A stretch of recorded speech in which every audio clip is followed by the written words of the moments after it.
Sorry about the shaky camera this week. Hopefully you don't get seasick, because coming up on Worlds Asunder. The truth of the matter is, I am my first audience member, right?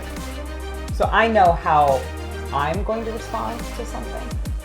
And if I get the response that I want from myself, that's usually a pretty good indicator that my audience, who is, mostly people like me in one way or another, right? Yeah.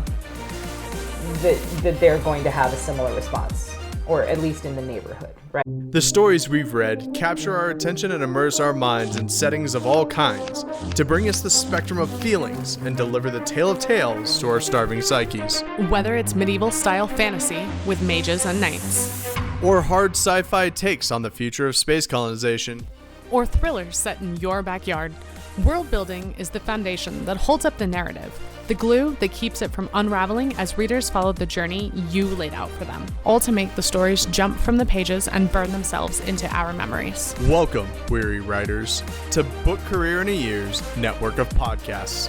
This is Worlds Asunder, an insightful podcast on world and character building. My co-host is the one and only David Shadoin, better known as Shady. It's not just a descriptor, it's also his moniker. And she's the H.Y. Gregor, but you can call her Haley or Sour Patch, your friendly post-apocalyptic wasteland elf.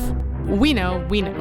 We have nearly a score of published novels and short stories between us, but who the hell are we to teach you about world building and character development? We get it, which is why we decided to call in some favors. Each week, we pull from a list of the best and brightest authors, editors, and publishers to give tips and guidance on tackling the age-old questions and provide you with tools on how to accomplish world building like the pros. From environment to magic to characters, how do we strike a balance between what matters to our audiences and what matters to keep it all straight?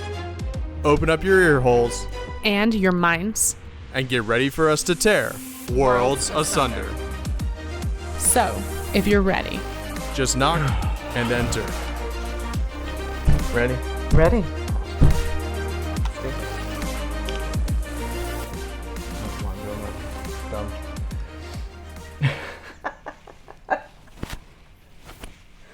Welcome to Worlds Asunder, here at FactoryCon, the last FactoryCon. Yeah. We kicked off Worlds Asunder with Chris Kennedy as our first guest, and we were down here. We've spent the last couple days hanging out with all the Chris Kennedy publishing authors. Well, not all of them. Well, all the ones who could. All the ones that can be here. Right. All the ones that can make it. They're the only ones that exist. I have object permanence issues. So the only podcast occurring at the last FactoryCon. That's what we'll claim this week. This is an exclusive. Yeah, exclusive interview. That's right. That will never happen again. I am your host, Shady David Shadoin. You'll see this week there's only one other person in the screen, and it is not my current co-host, H.Y. Gregor. She couldn't record today, but she will be back with a vengeance. Probably. So don't fret too much. I know everybody else who watches this show is really watching it for her and not for me. I mean, she is the cute one. Yeah. Let's be clear. For sure. However, on this show today, I have a very wonderful and special guest. She is a retired helicopter pilot. Mm-hmm.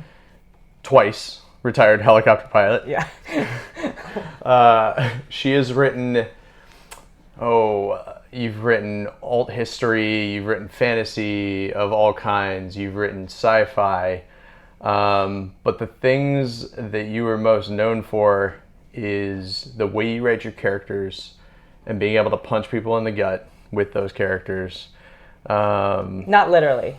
Well, sometimes literally. I don't go around punching people in the stomach. Not you, your characters. Well, but they're not real people. They're not real people. Still hurts. My guest today, she wanted to be a dragonrider when she was little. Yeah. Kacey Ezell. Yeah. Hi. Nice to not see any of you because you're behind a camera. So. And it's funny. I don't know if you've had a chance to watch the show, but I'm pretty sure that I've brought your name up on more than one occasion. Oh, good. So now we've Beetlejuiced you onto the show.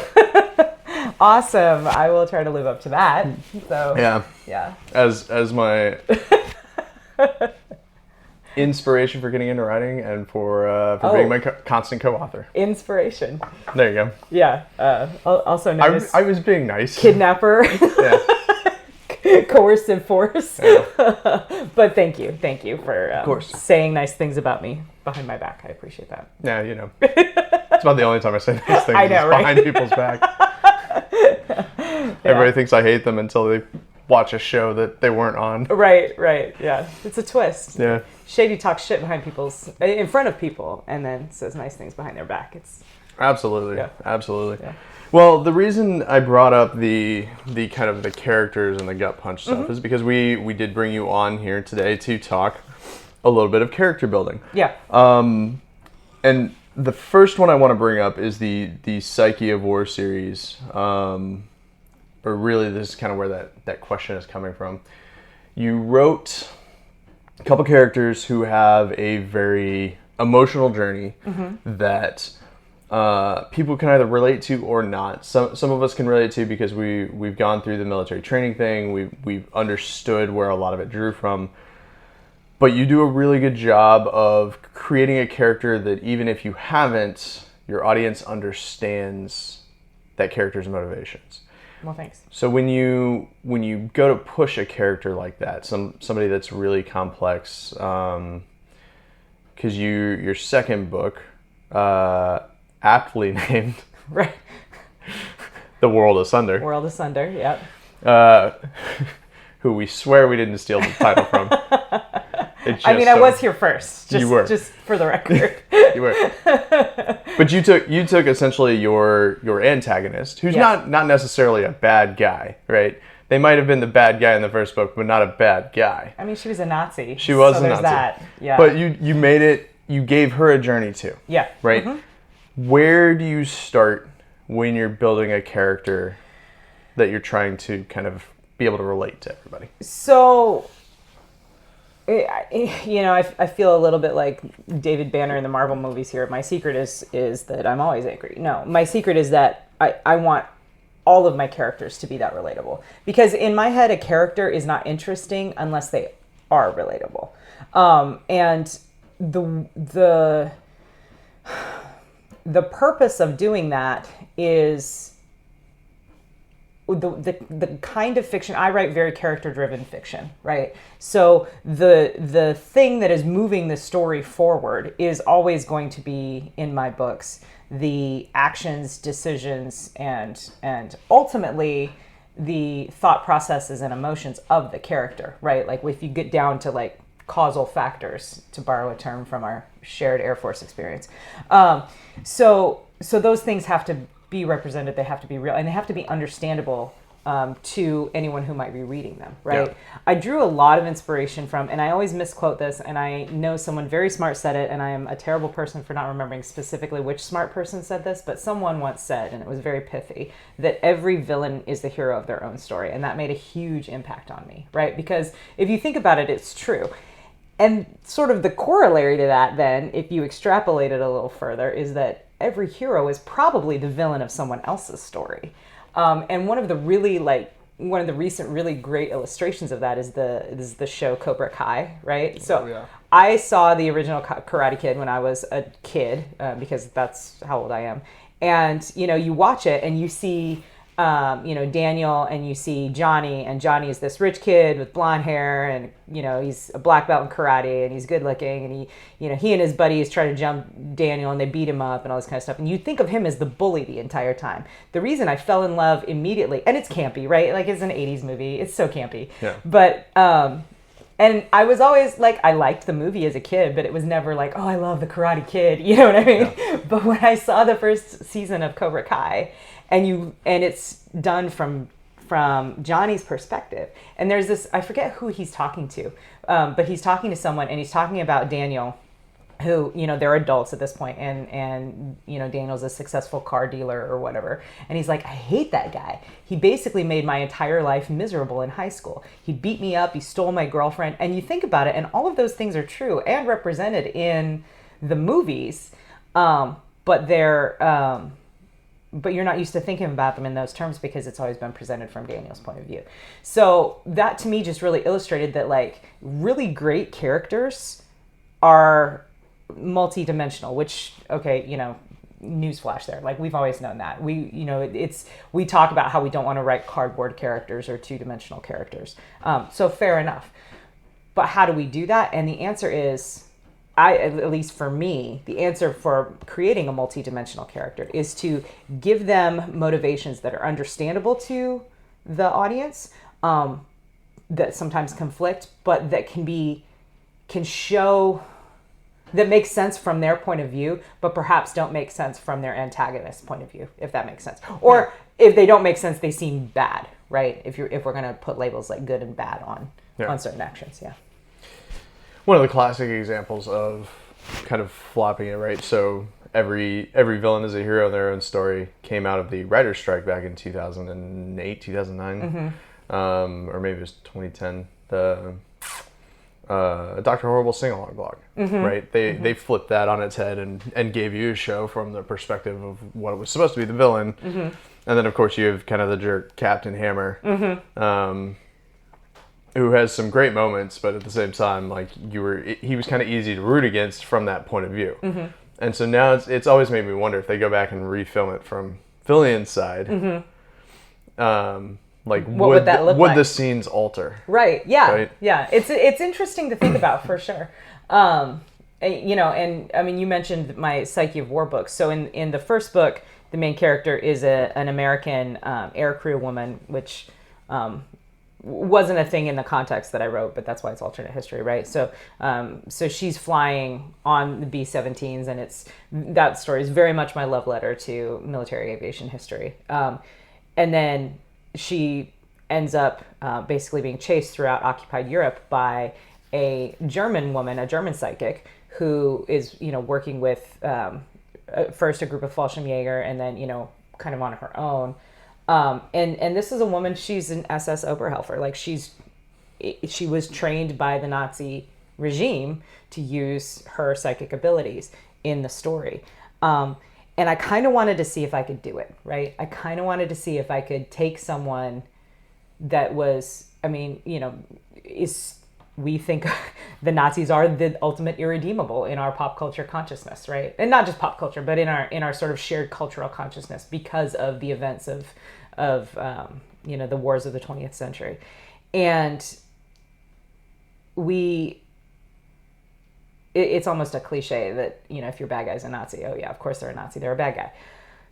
So I wanted to see if I could take that and make her redeemable. And there were a couple of technical tricks. I don't know if tricks is the right words, but a couple of technical choices that I made specifically to do that. One of them was at the opening of her own story, I put her in a position to where she commits an act of psychic violence in defense of some defenseless children. That is one thing that, you know, resonates with 90% of the human race. It's like, okay, you protect the helpless, you protect the innocent, you protect those who can't protect themselves. I'm not saying that in and of itself is enough to redeem a character, and it wasn't in her case either. I mean, the entire book is her redemption arc, right? But it was a starting point, and it was something that allowed the audience to start thinking of her as more than just the big bad. She became someone with complex motivations and someone with her own point of view, if that makes sense. Yeah. Yeah. So then we can it's almost easier to have those tricks, right? To it's a lot easier to use those tricks. And that's part of what this is like there are tricks to do it. Yeah. There are tricks to making somebody redeemable who might be considered irredeemable, that kind of thing. On the flip side of that coin, how can we write a character that everybody loves to hate that isn't 2D? So again, you got to look at their motivations. Why are they acting the way that they are, right? Because what we hate about characters is what are the things that they do. The things that they do are what push us to either love them or hate them. Yeah. But the motivation behind the things that they do and how much the creator allows us to see those things really informs the way that we love or hate them, right? So the classic example of a character, and it's funny that you bring this up, because one of my favorite panels, and I've done it at a couple of conventions now, is the a-hole panel, as we affectionately call it, where we talk about these characters that we love to hate, right? And one of the best ways to do it, if you're talking about just to clarify, right now I'm talking about characters that they do these things that we don't like, that we would consider irredeemable, right? Like, I don't know, slaughtering a bunch of youngling Jedi or whatever, right? Yeah. That's something that's beyond the pale. We as a society, as humanity, don't like it when characters do that. And I don't want to make this about Star Wars, but there are ongoing debates about, not about the act that, did Anakin Skywalker do that, because we know that he did, but there are ongoing debates about his motivation. And was his motivation enough to explain that, to still allow him to be a sympathetic character? Or was that the action that outran the theoretical punt cover or figurative punt coverage of the motivation? You know what I mean? To make it so that he's beyond the pale. Characters who do despicable things but have understandable and relatable reasons for them can get away with a lot, like a lot, right? And not everything, but quite a bit. And it's the digging down and getting to the motivation of the character and making it something that is profound enough and universal enough that the audience that's going to resonate with the audience. That's what makes them a character that we love to hate, or love and hate, I guess I should say. Because there's also the characters that we hate just because they're terrible. They're terrible people. Like you root for them to die, right? Some fantastic examples of that in George R. R. Martin's work in the subsequent HBO series of Game of Thrones, right? Two off the top of my head are Joffrey Baratheon, and then what's his name? The Bolton kid. Ramsay Bolton. Oh, Ramsay. Yeah, because they do.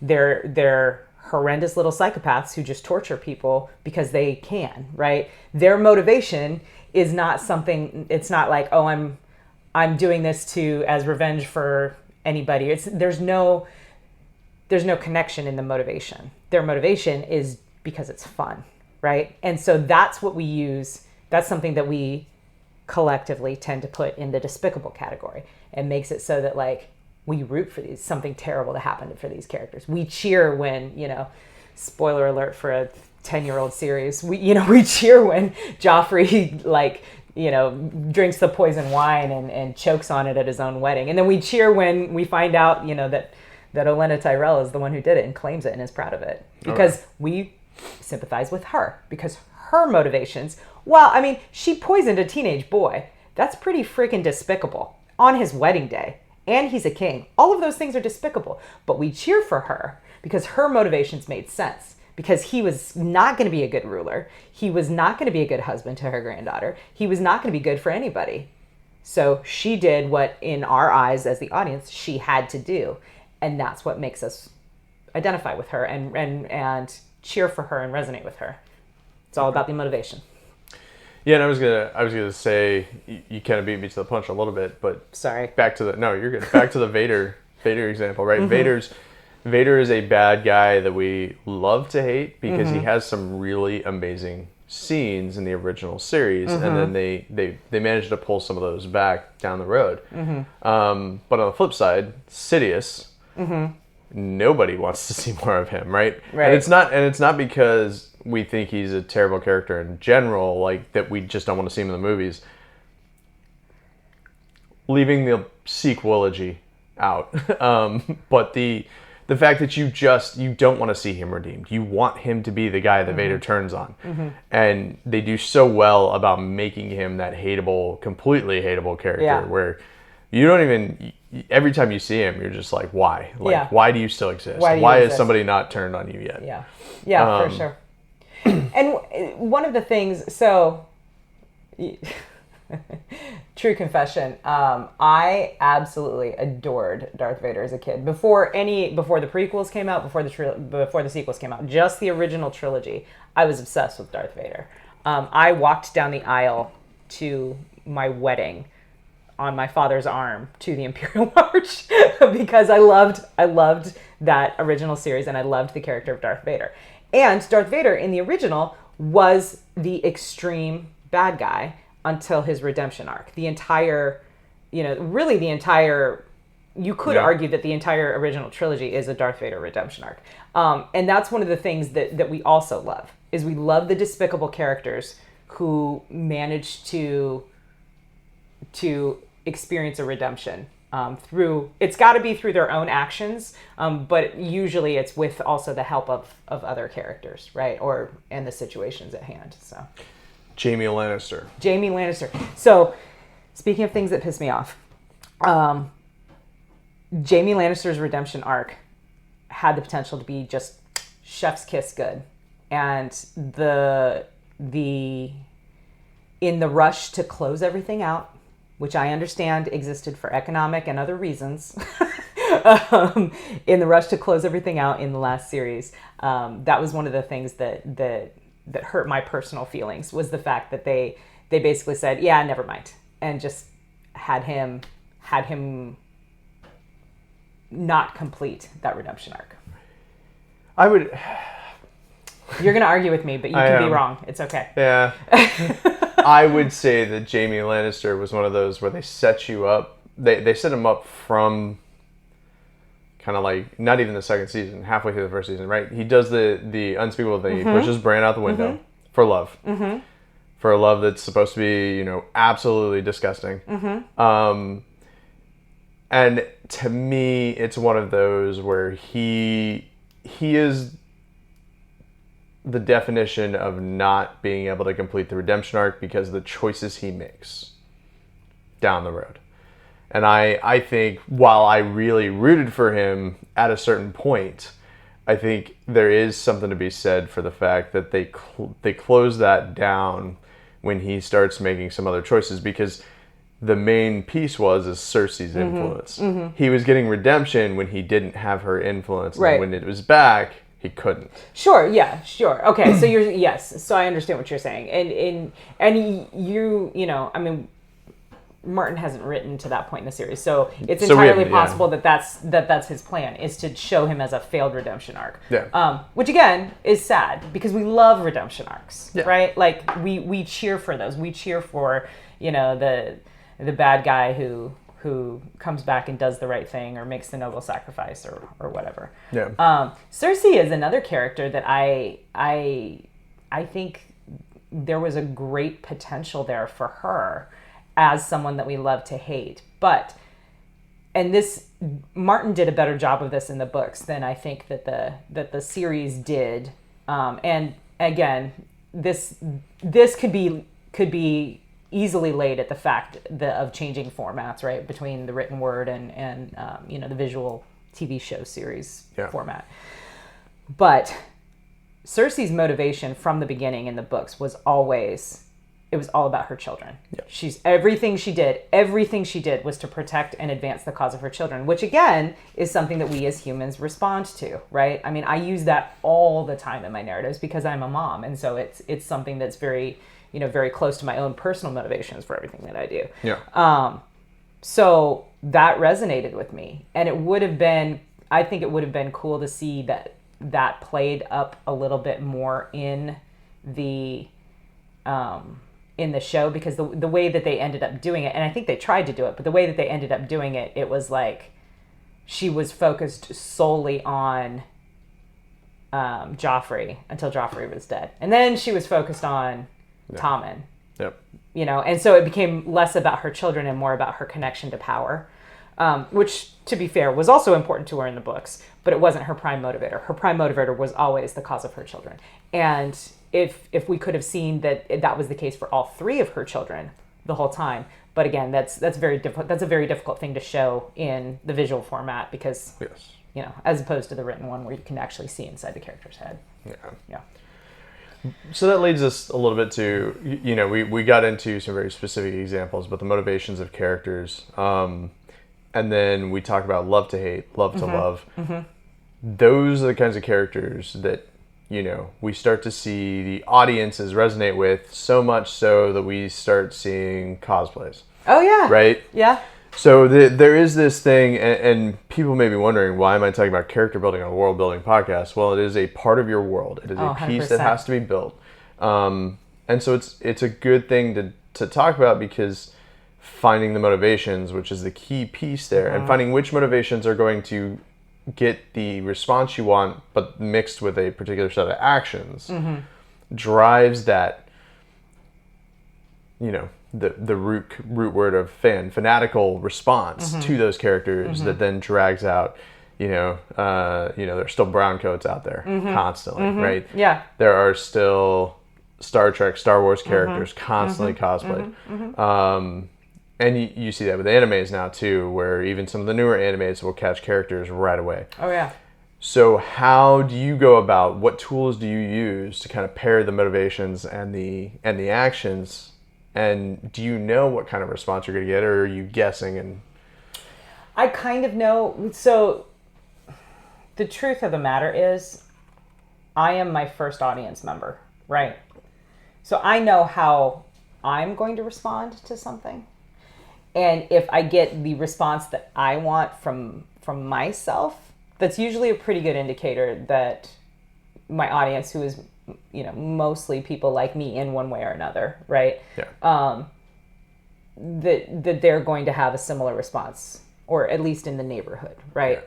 Yeah. But one of the things that I kind of want to key in on something that you said here a minute ago about, why are we talking about character building on a world building podcast? Because the truth is, not only, obviously characters are a part of the world that you're building, but your world building really strongly informs what the motivations that you're choosing for your character are going to be. And the choices that your character makes really informs the world building that you're doing around it. And I'll give you a recent example from my own career. I have a book coming out from Baen Books this summer, probably May. Working title is Mage Light. It's the first book in a fantasy adventure series. And as a fantasy series, it's got a magic system in it, right?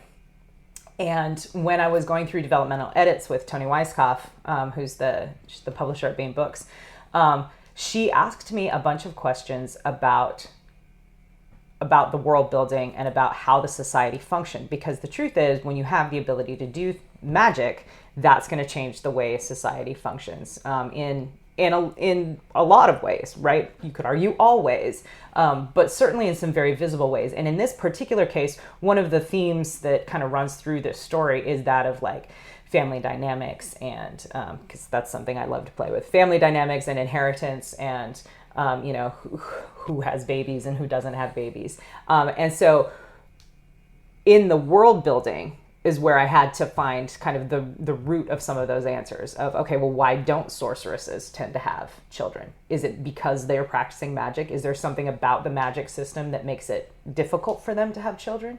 Or is it a cultural thing? These were all choices that I had to make. And before I made them, the world building didn't ring as true. And it didn't make as much sense. The story didn't come together. It didn't tie it together as well. So the world building, maybe it's an important part of finding the root of those, like I said, those motivations, because that's the environment your characters grow up in, right? And we are shaped, in fact, by our environments quite a bit. So yeah.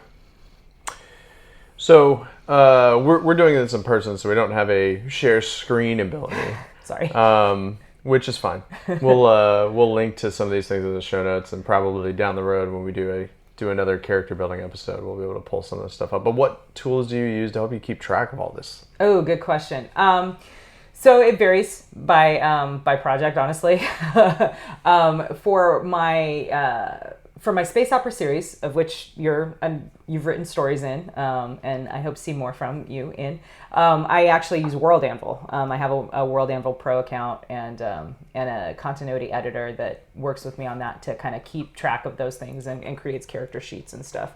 I also personally, internally to me, I also use Notion quite a bit. I'll do that for my projects overall. And within my project page on Notion, one of the things that I like to do is create, again, sort of character sheets. Because the thing is, and Marisa, I didn't think about this until Marisa said it on a different podcast, but Marisa is Marisa Wolf, my frequent co-author and best friend. And she and I met each other while very embarrassingly writing Pern fan fiction together on the internet. But that being said, there are a few things that writing fan fiction can do for you, and one of the things that it is very, very good at doing for you is teaching you how to create characters. Well, there you have it. You've reached the end of probably our most controversial episode, considering how many fandoms we touched on there. Hopefully you enjoyed what Kacey brought to the table about character building and are able to apply some of what she talked about and some of what we discussed on established characters, especially because character building is an important part of fleshing out your world, even if they're just side characters. Thanks, as always, to Book Career Network and Nick Thacker for hosting us. This week, Haley's book, actually last Friday, Haley's book, Targaryen's Revenge, Book 2 in the Vecchinoia Saga came out. Make sure to go check out the links in the show notes. Next week, Kacey rejoins me back at Factory Con for It Builds Character Part 2. We aren't quite done yet. Make sure to like, comment, subscribe, and share this podcast wherever you listen to podcasts. And as always, thanks for helping us tear the worlds asunder. We'll see you next time.